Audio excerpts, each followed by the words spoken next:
furniture called John Jones and his very disreputable wife, who was said to be a common drunkard, scold and disturber of her neighbours. And over the years it has had a really rich history.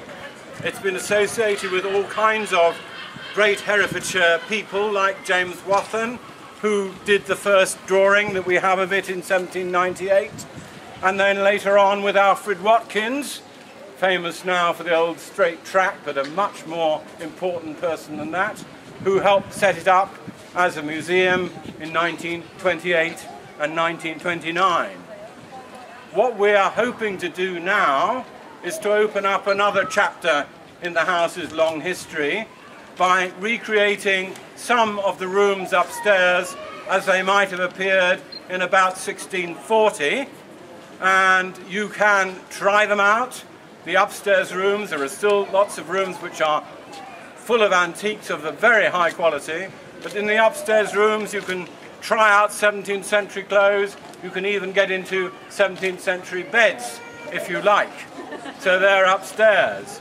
Now before I ask Colonel Fox to cut the ribbon, I just do need to say a few thanks to everyone, particularly the Herefordshire Museum Service, the collections team, Catherine, Althea, Ben, who helped so much with the pictures that you'll see on the interpretation boards, Julia, who's organised today, and then the front of house people, Joe, Tom, Megan, Tracy, the educators, Cyril, Carolyn and Jane, and Paul Northwood, who made a lot of the furniture, and Lisa Herbert, who did a lot of the wall hangings, and those who helped with the panoramas and videos under John Law.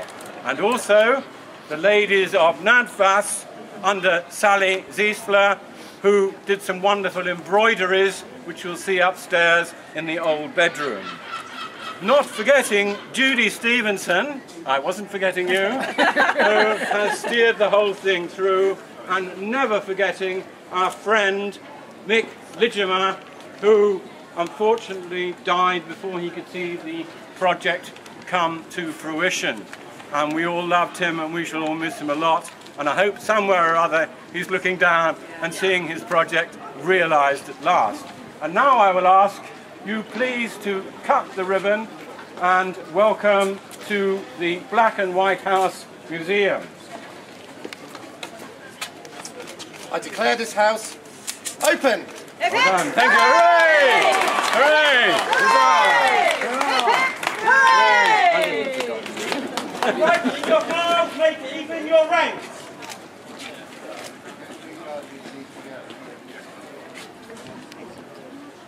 Ensign, you're dismissed.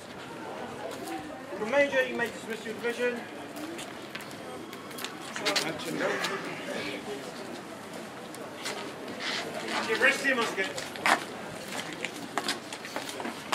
Thank you, gentlemen. Thank you very much to Fox's, Devereux and others who've come to open today. Give them a cheer. Hooray! Well done.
the most delightful things we've had done as part of the Black and White House Museum refurbishment is we've managed, using public funding, to rehang and rehouse these wonderful wall paintings. We've got 6 of these wall paintings, and they came from St Owen Street originally, number 14 St Owen Street, and they actually depict 6 of the muses. We have here on this wall Talia, who was the muse of one of the muses, Talia 2 it says. There might have been an image of Talia 1. And then at the bottom we have Polyhymnia, who was the muse of sacred poetry. And she actually holds a serpent staff here. What's so lovely is with them having them in their new frames, we can actually see the detail on the actual paintings themselves and how beautifully and finely done they are. And if you go in very closely, underneath there was a previous painting which you can just pick up some of the designs of, and I'm just having a look. In this section up here we've got a lovely bit where you've actually got some underpainting. So originally there was probably something else, and then they decided to redo their interior design and change it to a new scene. And so we're really pleased to have these showing now in the Black and White House, because in the past they were hanging here but they weren't quite so visible. So we're delighted that we can now show these to their best.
If we look over here, you can see some of the wall hangings we've actually got around the house now.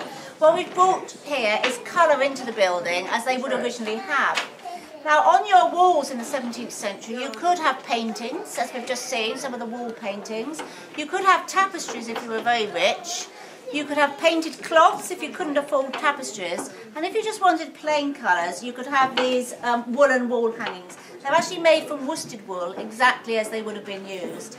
And the colours all match colours of the period as well. They were fixed on the wall with these little tiny little black things, which are called tenterhooks, which I'm sure that people know about. When you talk about being on tenterhooks, it's because that's what you stretch a fabric with. And these are all blacksmith made individually. And the wool hanging was just pulled directly over the pin and left there. Because the actual weave on the worsted fabric is very tight, it doesn't break and it doesn't pull, so they'll be fine hanging there. And of course what a wool hanging does, like this, made of wool, it not only insulates, but it also actually is a fireproofing, because wool doesn't burn. So if you try to set light to it, it'll singe, but it's self-extinguished. So actually it's a marvellous fireproofing as well, particularly in a timber frame building. These authentic costumes are really typical of what sort of fairly well-off people would have worn in the 17th century. The family that lived at the Black and White House in sort of the 1640s, and the house it was built for, was the Joneses. And they were actually butchers, but they were fairly well off, as you can tell by the size of the house and the furnishings within it. These costumes are typical of the sorts of things they would have worn as very nice outfits. Both of them would have had these wide collars, which are very typical of the period. And all of these have actually been hand-stitched and handmade with exactly the right sort of fabrics as you'd expect. They did have a couple of children, so we have depicted a couple of children, a boy and a girl, again in their best outfits, all beautifully done with lace down the front, bows and ribbons. Silk was very popular then. It was coming in from China, and so it was quite, you know, an expensive but lovely item to have if you could actually afford it.